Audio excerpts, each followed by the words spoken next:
morning, Unity. Let us stand to your feet if you're able. It's a beautiful day.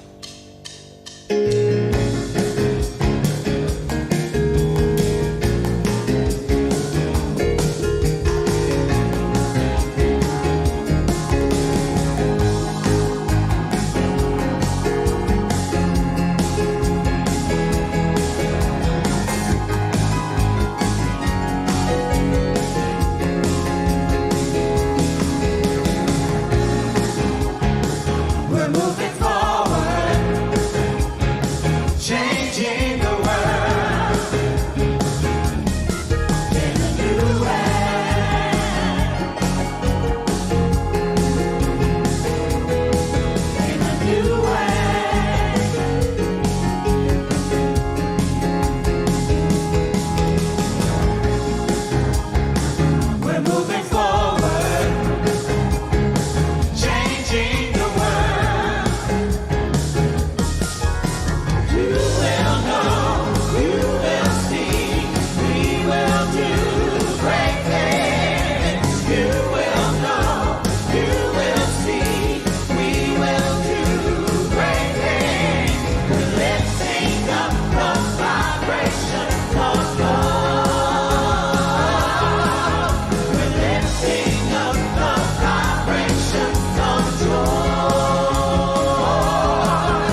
Yeah.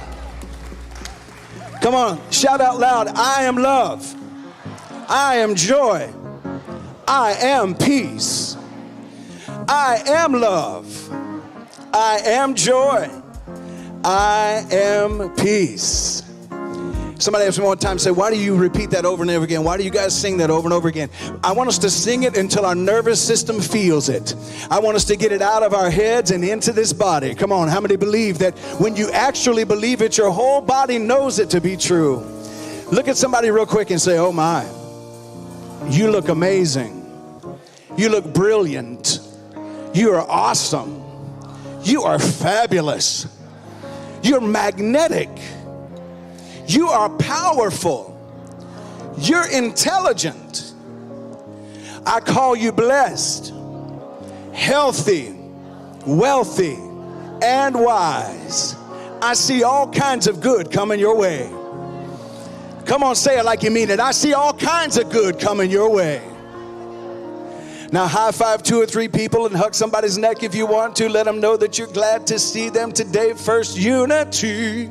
Everybody who's joining us online around the world, we welcome you as well. I'm going to ask you if you put your hands together, just a little bit of vibrational lift for everybody who's watching around the world. We welcome you in.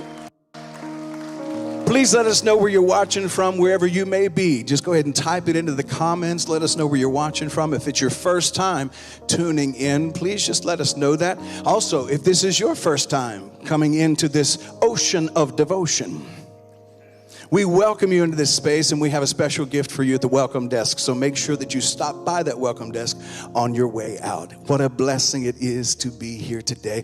Grateful for every single one of you. Take a moment, if you would, and deep breath in and let it go. And we say thank you, pure presence. Thank you, Holy Spirit, for this opportunity for us to be in this space together today. In this swimming in this ocean of devotion. Before we leave this place today, we declare that we will be changed, that our bodies will be changed, our minds will be changed, we will be rejuvenated and possibly even reinvented before we leave this place. And we say thank you, God. And so it is. So it is. I'm going to get out of the way now and let Reverend Kerri come and tell us what's happening. You can stay with me, Jon. Come on. Act like you love me. Come on, baby. Come on. He loves me. A lot. A whole lot. Good morning, family. I don't know about y'all, but my body is zinging with energy. Do you guys feel that too? I'm like, oh, it's so good. Thank you, voices and band. That was so great, y'all. I am like zinging. So this is every Sunday. It's just amazing. Okay, so our Easter basket drive, we start that today. We do this every year. So we, as in First Unity and you, we give 50 stuffed Easter baskets to family support services. Yes, every year. I love this part. So we already have the baskets. What I'm asking from you guys, our community, is for donations. Anything to stuff the baskets. That could be eggs, that could be candy, that could be toys. But if you don't want to do the shopping, I love to shop. As you guys know, you can donate funds. There is a place in the lobby to donate funds. That way I can do the shopping. But all donations, money, or gifts or items need to be in by Sunday, the 22nd, because we are delivering that next week. All right, Wednesday meditation with Reiki. We are still having this every week. It's amazing. It is on at 6 p.m. at the Asbury Arms Clubhouse for now. This week is going to be facilitated by Les Julian. All right, next Sunday is our Voice of Love bake sale. We have this every month for you guys. Our Voice of Love members bring you some lovely goodies. But if you would like to also donate some baked goods, you can bring those next Sunday as well. All proceeds go to the Voice of Love music department. That way they can plan their outings and work on an album to come up soon. Yes, because you know you love their music, so why not get it out to the world? All right, prayer chaplain of the week is Teresa Downey. She will be available for you after service. She wears a pink stole, so if you have something on your mind and would like to pray with her, you can see her in the lobby after service. All right, so our fellowship team who puts together our lunches on every Friendship Sunday, they are having an outing today at 2 p.m. It's going to be at Pointer Park in St. Pete. They're going to be going through the 50 billboard-size art images, embracing our differences. So if you'd like to join the First Unity family, you'll meet them there at 2 p.m. at Pointer Park. All right, new donation platform. We've already been implementing this. The QR codes that you see around the campus, they are new, but this is more for the reoccurring donors, people who auto-give every month. If you have not switched over from Applos to DonorBox, you do need to do that. You can see me in the lobby after service if you need direction, but it's very simple to do. That way we can continue to your reoccurring auto-give to go through properly, because we will be cutting off Applos in the next few weeks. All right, Oneness and Social Justice team. They are going to be having a special Zoom meeting this Thursday coming up. They're going to have Danny E. White on. He is from Race Withoutism. So if you are interested in joining this to see what they're really getting ready to do within the St. Pete community and what we already do, you can see Carolyn and Walter in the lobby after service. There is also a flyer in the lobby if you'd like to email them to get that Zoom link as well. And sign up, yes, if you don't mind signing up. I have a sign-up sheet in the lobby. All right, I believe that's it for me. That's enough, right? Reverend John, come on over. We have exciting news, guys. You ready? Are you excited? Are you excited? Come on. This is exciting. Look, I'm getting them ready, babe. I'm getting them ready. She has everything except for the applause sign. Here's Johnny. I have some news about property. Okay, I have some good news about property. And that is that we do not have a lease in hand yet. So I want us to be careful about that. I just want to say that right out of the chute. However, we do have agreement on the lease terms.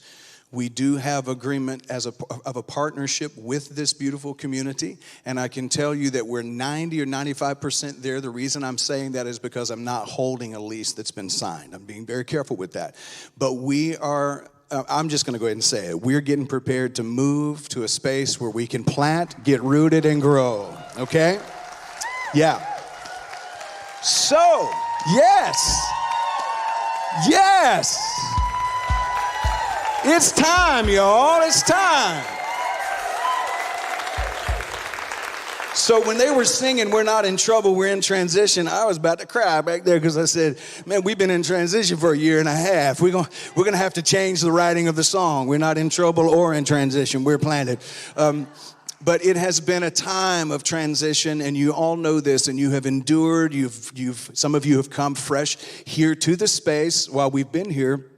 Others have been choosing to watch by live stream. Whatever the choice is, I want you to know that on the 22nd of this month, we will be, I'm just going and calling this in our new space, and so I'm going to ask you to go ahead and start inviting people, and let's get in there and raise the roof. Well, let's leave the roof on, but let's lift the vibration in that space. Our last Sunday in this space will be next week, so if you just have something that is very endearing to you about this building, you don't want to miss that, because it's the last time we'll be in here for now. You never know, we may come back and do a production or something in this space at some point. But I want you to know that this has been a long time coming, and I'm excited about this. It is more centrally located, and so we will let you know all of the detailed information once we have some signatures, and we can do so without any danger of there being issues. I'm excited. I'm grateful to this board. I'm grateful to the leadership. Grateful to Radiance Wise, who's been running really running the bus in terms of our real estate. And just thankful, Radiance, if you're watching, I think she's in St. Croix. She's back in her home island today. So if you're watching, Radiance, thank you for getting this to the finish line. I love it. Thank you so much. Are you done?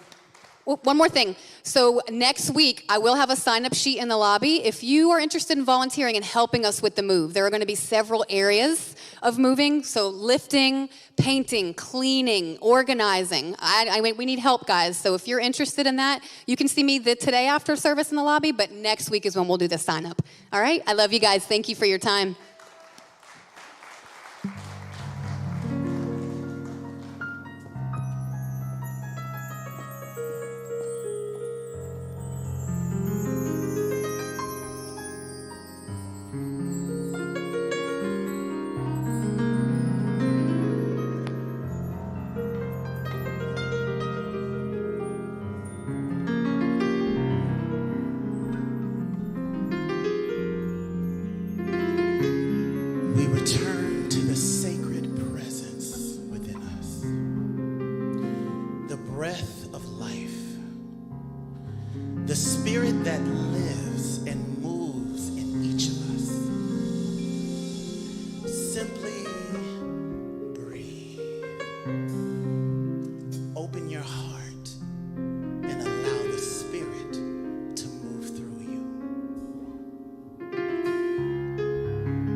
am the vessel for thee. Again. Spirit, move through me. Spirit, move through me.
vessel for thee.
Wow.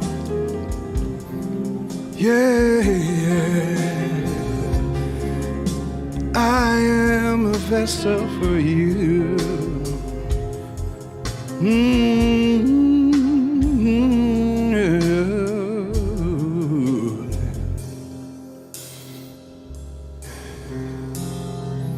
Spirit, move through me.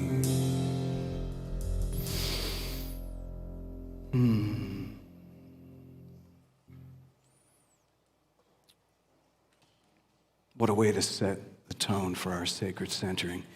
I'm going to lead us in a meditation today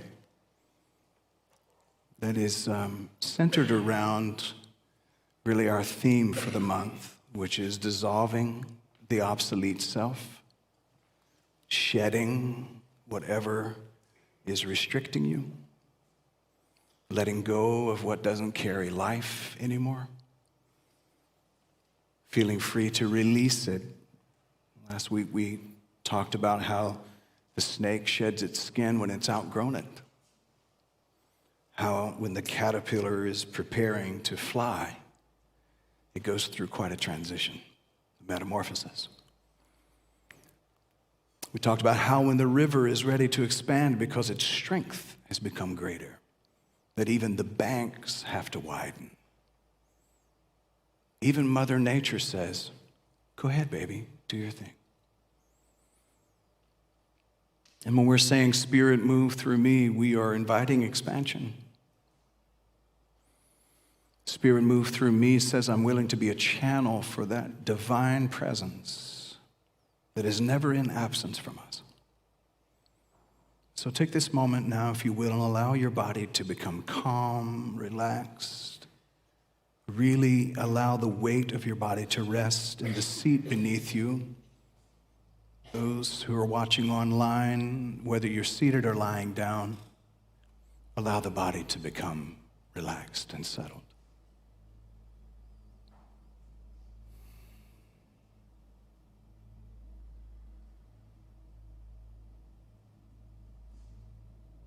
If If you are able, allow your feet to be really flat on the ground. Feel the sense of being held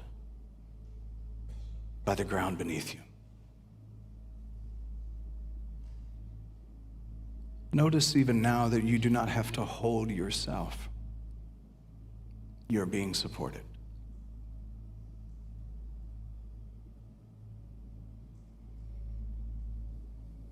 If you feel comfortable doing so, close your eyes gently or hold them at a soft gaze. Allow the shoulders to fall away from the ears, relaxing. Allow the arms to become a little heavier, resting your hands into your lap. Or let them fall to your side, whatever feels comfortable.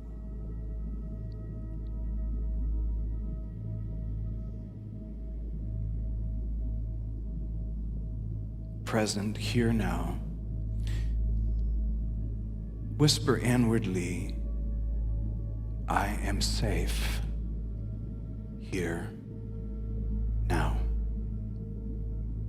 I am safe here now.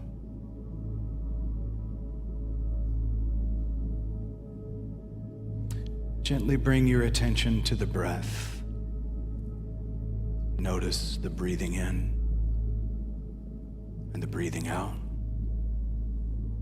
You don't have to control it or manage it. Just become very aware of it.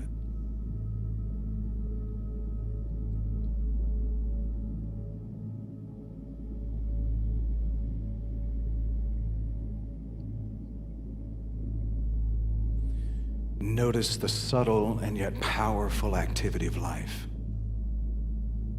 That is not something you have to command, demand, or even request. It is the gift.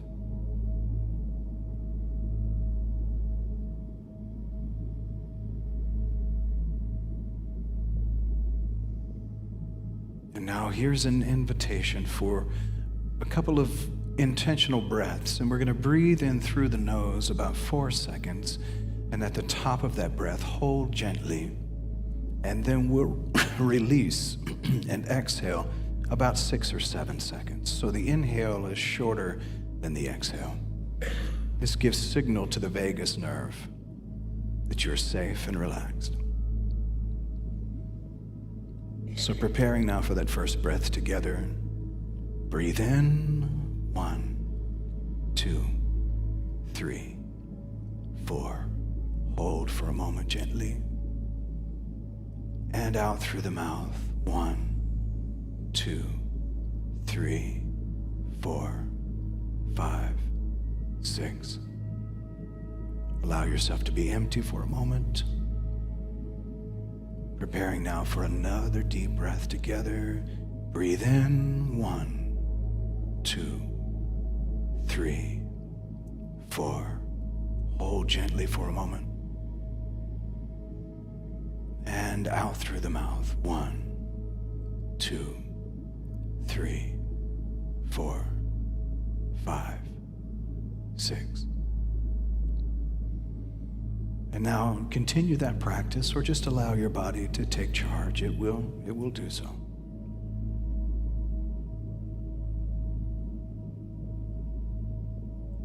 I want to take us for a moment into a focused meditation, just a few moments. It's a meditation that I call the smiling meditation.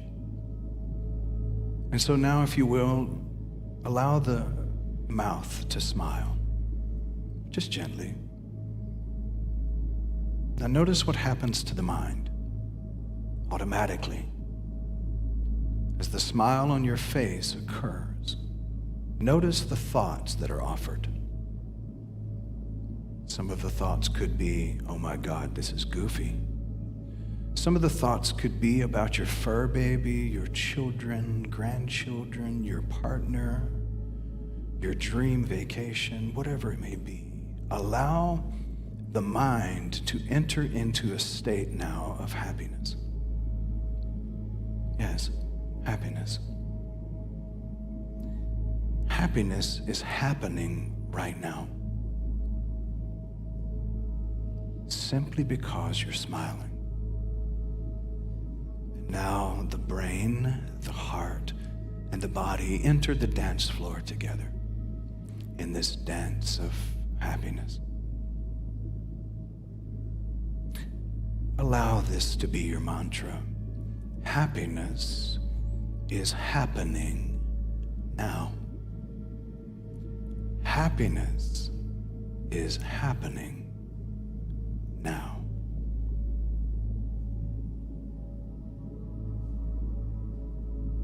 Notice the body becoming relaxed, even rejuvenated. As the heart and the brain and the body have come into coherence with an agreement that happiness is happening now. It is so. And now imagine that smile entering every cell in your body. Yes, every cell in your body, trillions of cells now in harmony, unity, smiling. Allow your imagination to see your whole being as one gigantic smiley face. Yes. Yes. Once again, notice the menu that the mind is offering, for it is also more than likely in coherence with happiness. You may feel a tingling sensation, sometimes on the bottom of your feet, other times at the bridge of the nose or the top of the head.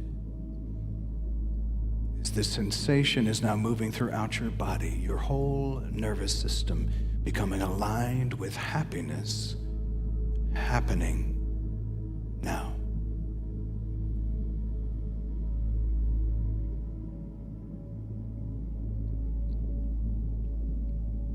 Now we're going to prepare to come back into this room, preparing for the message that's ahead. But before we do that, I'm going to invite us into 3 deep breaths. We'll breathe in through the nose about 4 seconds, and on the out breath, that smile, and release the breath like a hiss.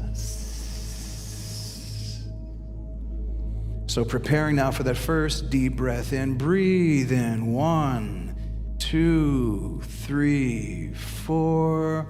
Smile and release.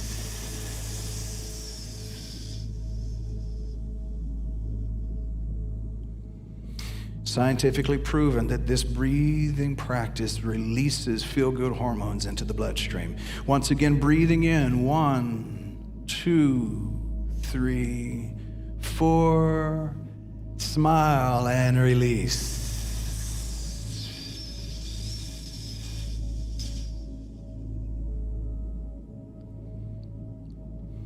And how about one more for the road? Breathing in. 1, 2, 3, 4. Smile and release.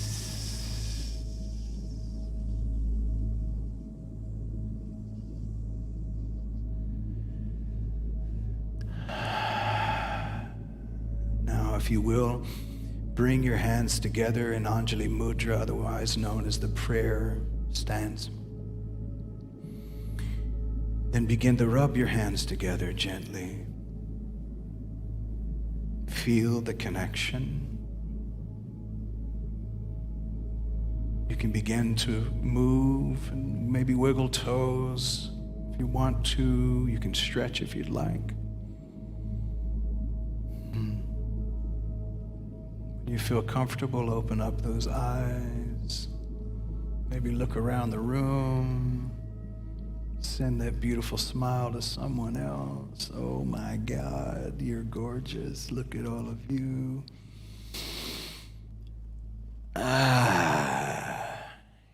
Ain't that beautiful? And all of you are beautiful. We could just stay there if y'all wanted to. I mean, we just hang out right there. There's so much healing happening in this space right now. Can you feel that? Yeah.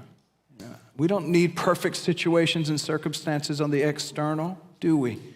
We need to become aligned within our internal self. And when we do that, the magic happens. The magic turns on when you get turned on. Whoa, hey, Kathy came into the room at the wrong time. She said, I came in on the wrong end of that conversation. Magic happens when you get turned on to the truth of your higher nature. It's a beautiful, beautiful thing. Y'all are just gorgeous. Thank you for hanging out with me for that smiling meditation. I'm a little different. You haven't noticed already. I'm okay with being goofy during a meditation because I know that sometimes when we're instructed to smile, there's a logical side of our mind that goes, why the heck are we doing that? That's just weird. Great. It's a break out of the routine. Some folks, if your heart knows that you're connected to God, your face don't shows that you're connected to God. So every once in a while, it'd be good to let our face know it and get the message. This is the second week in the month of March, and we said that the theme really for March is about shedding and the need to let go and dissolve the obsolete self. And last week we talked about shedding. How many were here for that message? And hopefully it was meaningful to you. And if you weren't in the room for it, it is archived. But it's a great way to take a look at nature and what nature provides in terms of teaching us what it is to outgrow a previous coat. In fact, it was so influential for me that this week, while I was on a sabbatical this week for a few days, I wrote a poem titled The Coat. And I want to share that poem at the end of the message today because that's how much it meant to me. It stirred something up within me. And I'll share with you I thought it was for me at first, and maybe it was, but I felt like I would share it with you and invite you into it. But I wanted to look at something that I find this was interesting for me. This stuck out to me this week. Because in New Thought circles and in religious circles, one of the things that we've talked about a lot is fear. And during the epidemic, right, during the pandemic, we talked about, we saw these bumper stickers that said faith over fear. And it was essentially saying faith conquers fear. And in some ways, it was bypassing fear. It was saying that being afraid or concerned or stressed about what this might be was not good. So you needed to get into faith. And I don't want us to bypass anything. I want us to approach fear differently today. Can we do that? Can we approach fear it's not faith over fear. And fear is not something to be conquered. I have preached that. But I actually don't believe that anymore. I actually believe that fear is simply something to be unlearned. It's not something to bash or to banish or to go to war with. If you go to war with fear, fear is going to have you right where it wants you. Because you will be giving power to the fear. Okay? But it's something that we learned. We got programmed. It got installed into the software and it directly affected the hardware. And you are a walking piece of technology. For everybody who says, I don't know much about technology, well, then you don't know much about you because you're the highest form of technology known to the earth. Did you know that? This is why, in many ways, some people are afraid of AI. Don't be afraid of it. Decide that you're going to do what it takes for you to know what it is, what it actually is, and decide that you're going to get enough knowledge about it that you'll have wisdom on how to use it instead of being used by it. You will not become obsolete unless you choose to ignore the fact that it's a part of our world currently, and I'm choosing to know what I need to know about it so that I don't become obsolete myself. Does that make sense? The people who survived during the crash of 2007 and 2008 were people who were able to get ahead of the curve and had an imagination. See, religion and education depends on memorization, but the spirit moves through imagination. And everybody who will awaken the truth of their divine nature will start to live in the divine nature of their imagination. What the world is giving us right now is fight, flight, and fear, and it throws us into our reptilian brain and keeps us out of our executive mind. And it's time for us to get that back. Get that back. And we do it through unlearning fear. Somebody say, I choose to unlearn fear. See, the thing is, most people believe that fear is something that we must overcome. But what if fear is something you were taught? What if the voice in your mind that whispers you're not enough, you're going to be a disappointment to people, you should play it safe, you should stay small, don't be too bright. What if that voice is not truth, it is conditioning? Now, some are saying, I already know this. Hang tight. If you know it, then it's time for us to actually exercise the act of unlearning fear and its influence in our life. It's conditioning, because you were not born afraid of rejection. You were not born afraid of disappointing God. You were not born afraid of being yourself. Fear was learned, absolutely learned. It was programmed and installed into you. And anything learned, here's the good news. Somebody ought to shout about this one. Anything learned can be unlearned. Come on, look at your neighbor and say, if you learned it, you can unlearn it. If it was installed, it can be uninstalled. How many of you have a computer? Some kind of a computer, a device. Did you know you can delete files? Did you know you can delete files and there still might be caches on there? There still may be some ghost stuff in there, right? Sometimes you got to really roto-rooter the system. Does that make sense? There still may be something hanging around, some residue. So some of us may still have the residue of what we were taught. Fear was learned, and anything learned can be unlearned. Last week, we talked about shedding the old skin. We said this is not self-rejection. This is not spiritual improvement. It's just the sacred ending of what no longer carries life. And every single stage of your growth was sacred, but it was not permanent. The caterpillar portion of your life was sacred and beautiful and powerful, but it was not permanent. The permanent you is the impermanent part of you that's the permanent you is challenging the impermanent part of you to expand.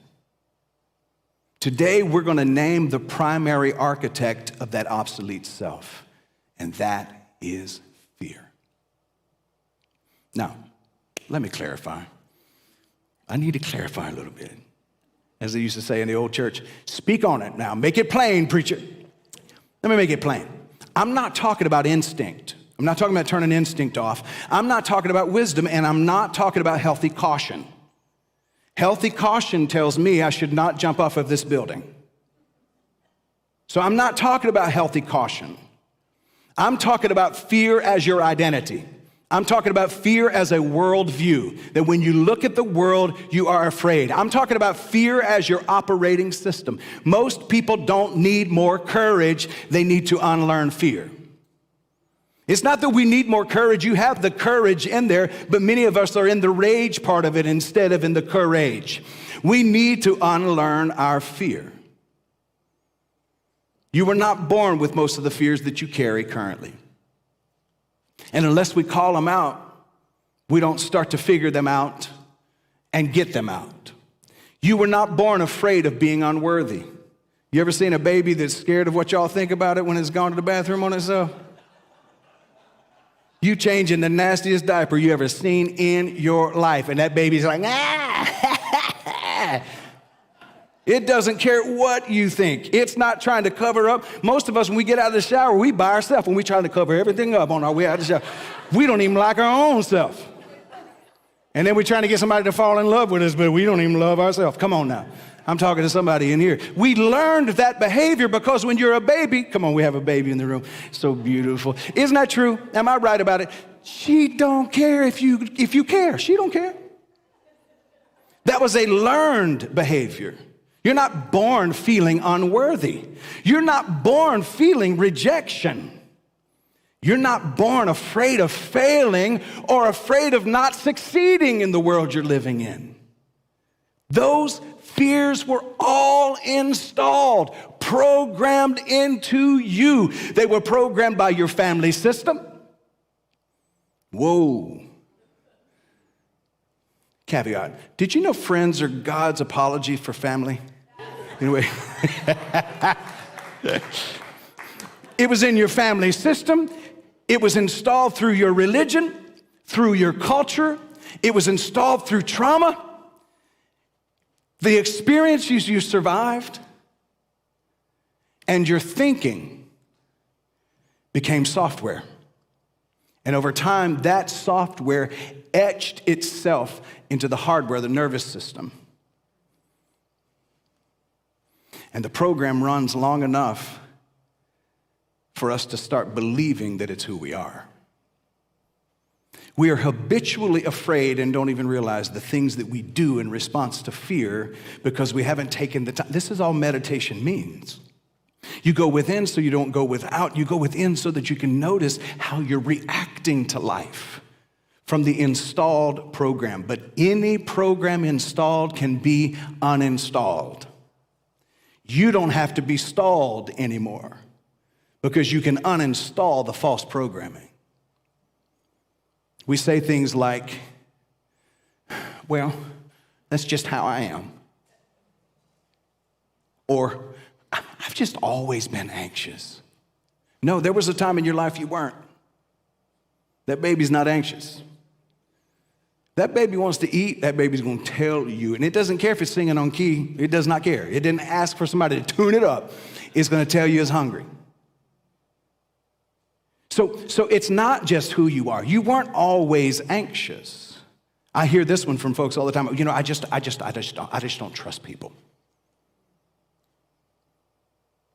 Carl Jung said this, and I love a lot of the Jungian philosophy, and I believe this to be true. Until the unconscious becomes conscious, it will direct your life, and you will just call it fate. Until the unconscious becomes conscious, it will direct your life, and you will just call it fate. You will say, well, that's just how I am. No, it's not who you are. It may be where you are, but where you are currently can change the moment you decide to move forward.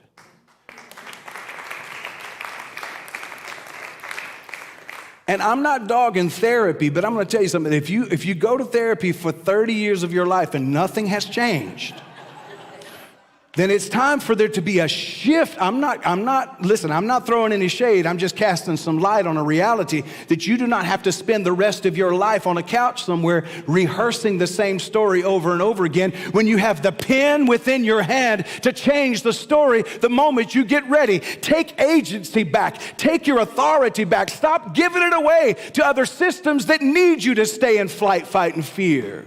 Need you to believe that this is who you are. Pat yourself on the chest and say, I am not my fears. Okay. But personality is not your identity.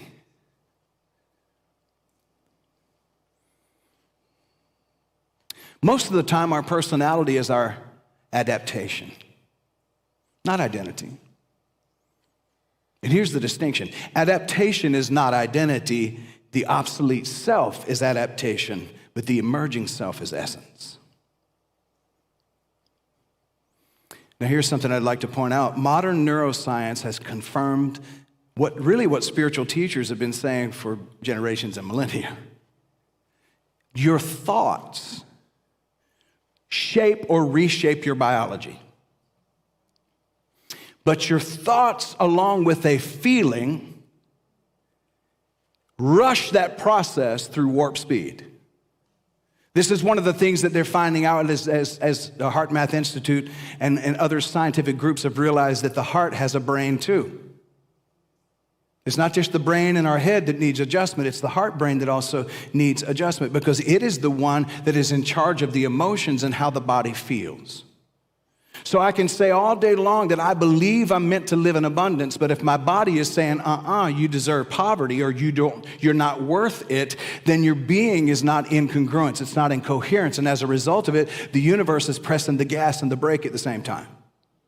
And you have a lot of burned rubber, but you just have no forward motion. This is one of the reasons that the chant becomes important. I am love. I am joy.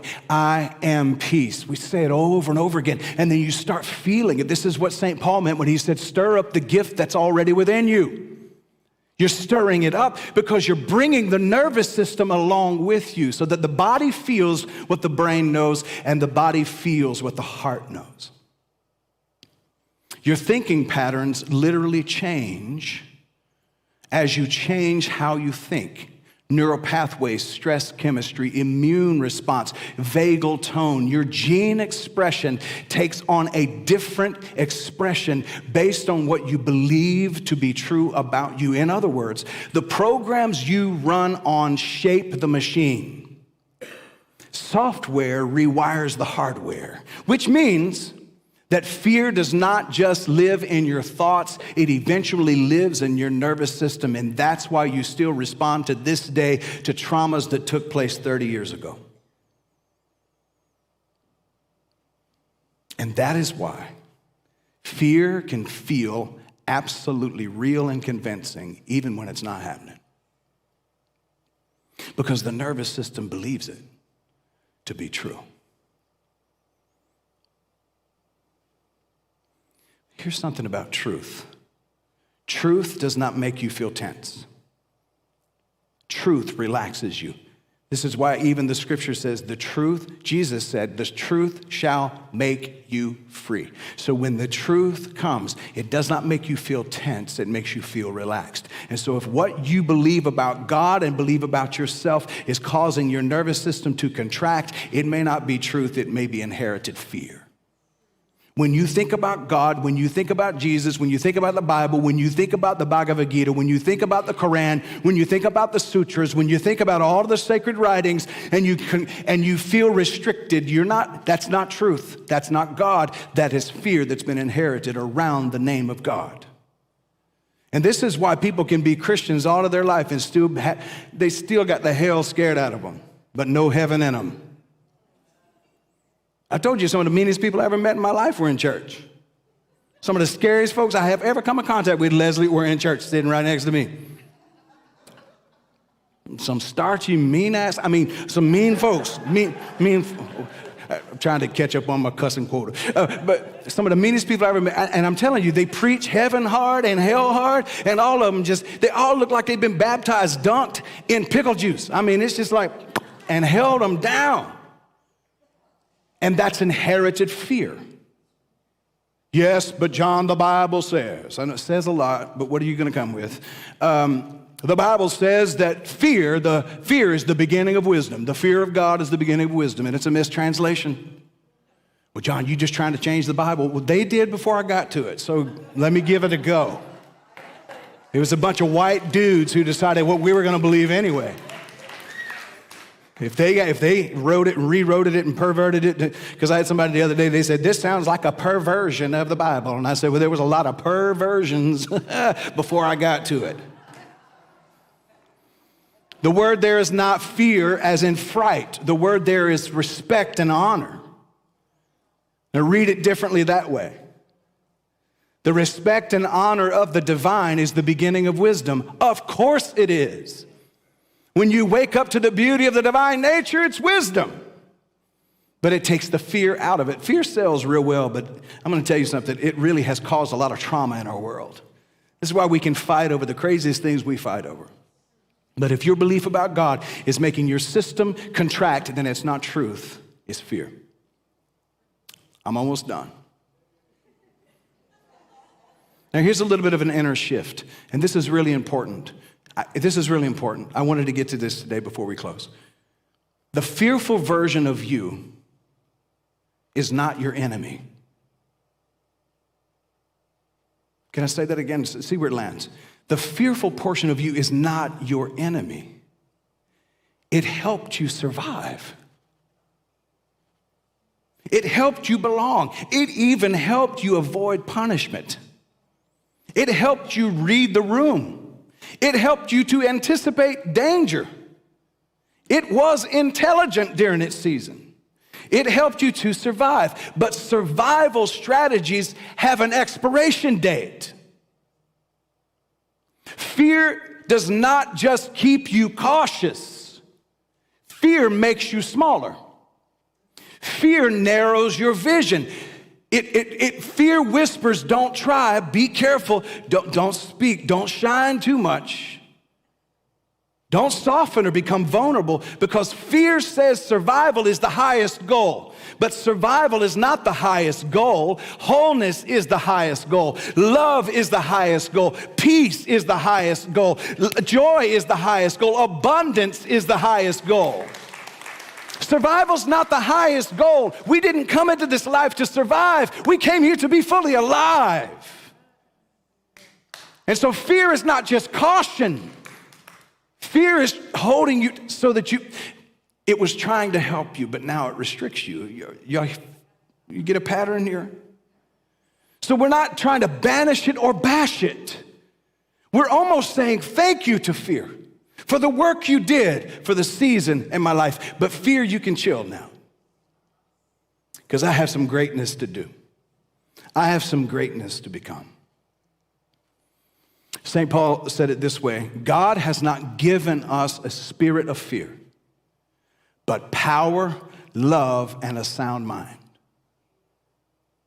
God has not given to us. God did not install. She didn't. She didn't install into us fear, but gave us love, power, and a sound mind. Because fear fragments the mind. Love regulates it. Fear reacts while love responds. The obsolete self reacts, but the emergent self responds. So here's the invitation for this week. You're not wrong for having fear. Fear helped you survive. But survival is not why you're here.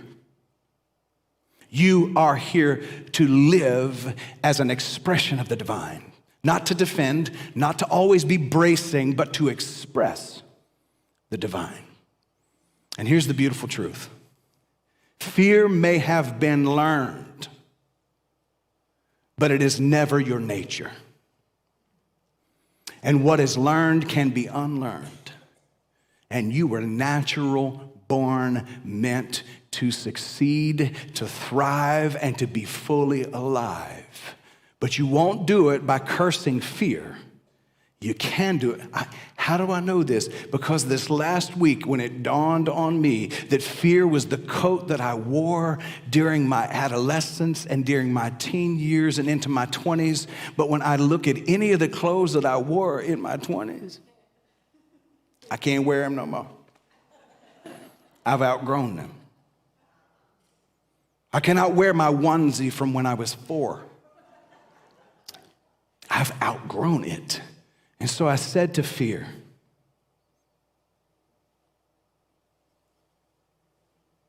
thank you, but I have a new coat to wear. St. Paul called it a coat of righteousness. You're going to like it. It's just our style. I'm not mad at you. You did your work. Thank you for helping me survive that sexual abuse. Can I get vulnerable with you a moment? Thank you for helping me survive when my dad called me that many times. Thank you for helping me survive when that preacher told me and everybody else we were going to hell. But I have a new coat. What you think? Looks pretty good, doesn't it? And do you know if you'll honor your fear that way, it'll tip its hat and it'll stay put. Because the only animating force for fear in your life is you. Then you get to decide when it gets folded up and put away. Which brings me to this. My poem.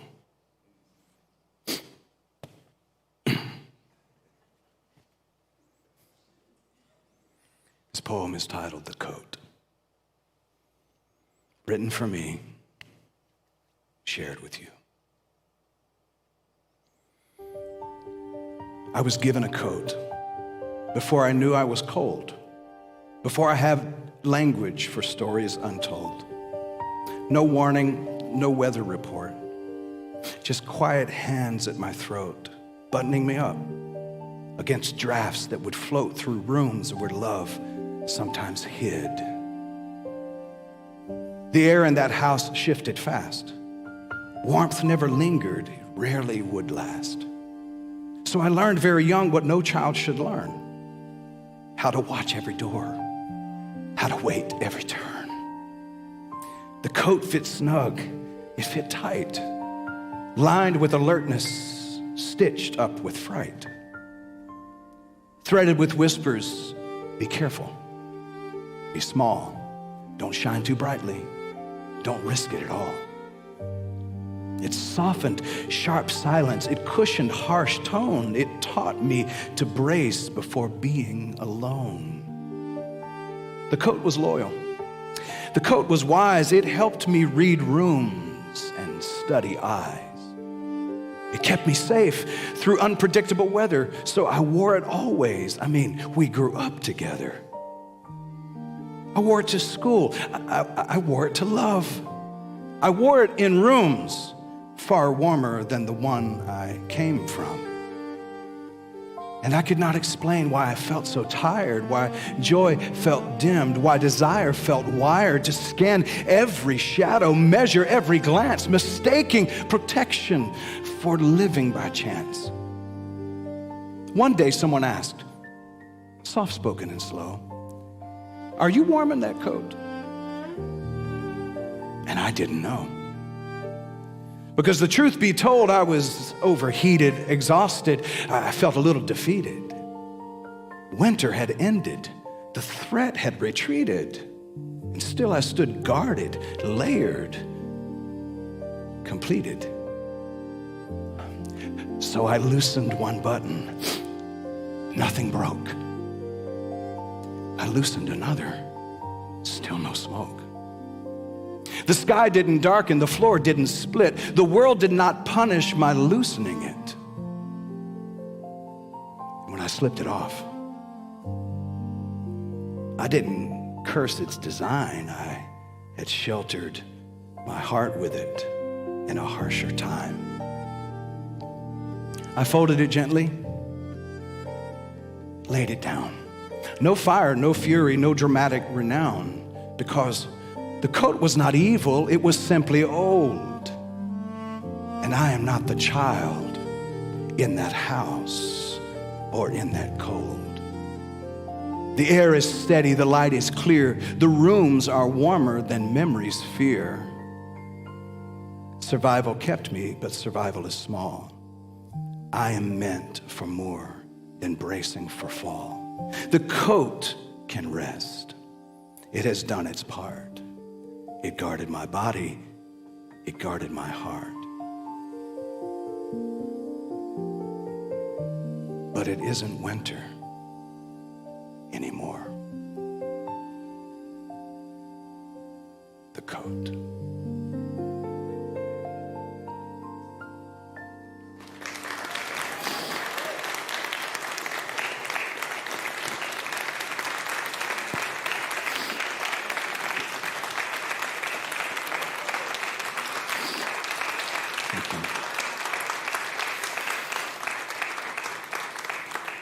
So the invitation this week is to decide, does the clothes you're still wearing fit? Or is it time to fold them up neatly and place them somewhere else?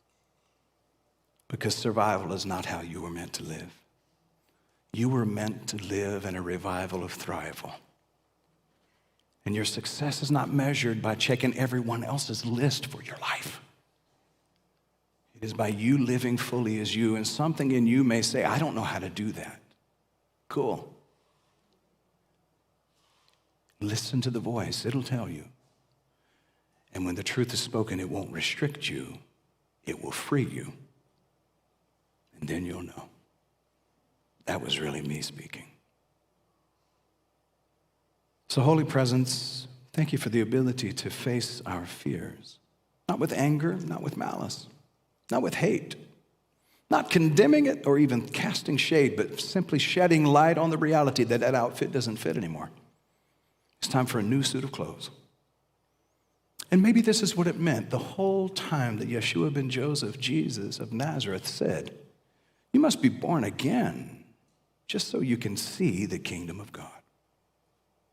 And so in gratitude, I stand before this beautiful group of people here today to say, I'm free from fear, not because I banished it and conquered it, but because I honored it. And I said, thank you. Now I'll move on to a new set of clothes. And you know what? It didn't fight. It just let me put it down. God, within, speak to us through this whole week and show us those spaces that we're restricted and contracting, and allow us to become free through love, joy, peace, and unity. And so it is. I love you, family. I love you. I love you.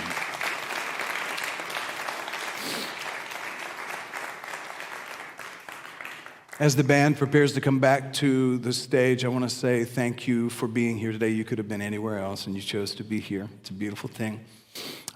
Once again, just a reminder, next week is our last week in this space for now.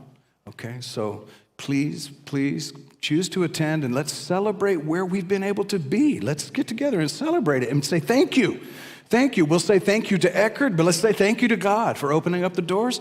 And thank you. And na na na na. Hey, hey, hey. Goodbye. And on to our next space where we can plant, be rooted, and grow together. So a part of that process is our generosity through financial giving. And I want to say thank you for being a sustaining partner for this ministry and your financial giving. The ways to give are going up on the screen now. Those who are watching online, let me tell you, you've been hanging out in your living rooms or in your kitchens or your bedrooms, and you've been watching this as a distance member, and so maybe there's not a move for you, but there will be a place for you to come and hang out and visit at some point. Thank you for also being a sustaining partner and giving. Those ways to give are going up on the screen. The ushers are preparing now to receive the offerings here in this local space, and I want to say thank you for contributing, because you're not just losing something or just giving, you're investing in the light that currently is, and you're also seeding that light into a future moment where others can also come in and eat at this table. The ways to give are on the screen. Of course, that QR code, I've said too many times that it's not even funny anymore. It's really large. If you cannot see that, we'll work with you to try to find a way to give, but the QR code is up there on the screen, and thank you for your willingness to give. As the band begins to play, hey now.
Yeah, stand by me.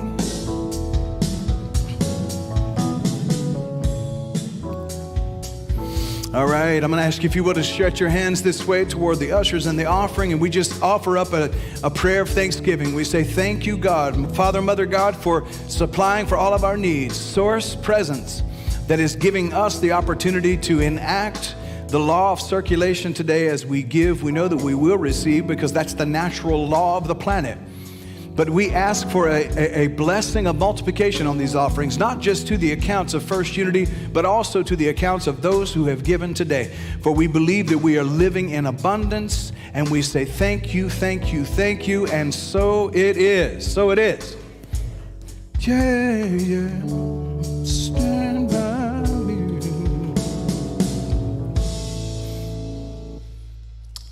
Let's welcome our kids out here.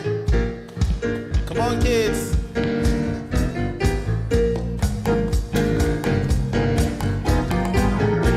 Let's all stand.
Say our mantra.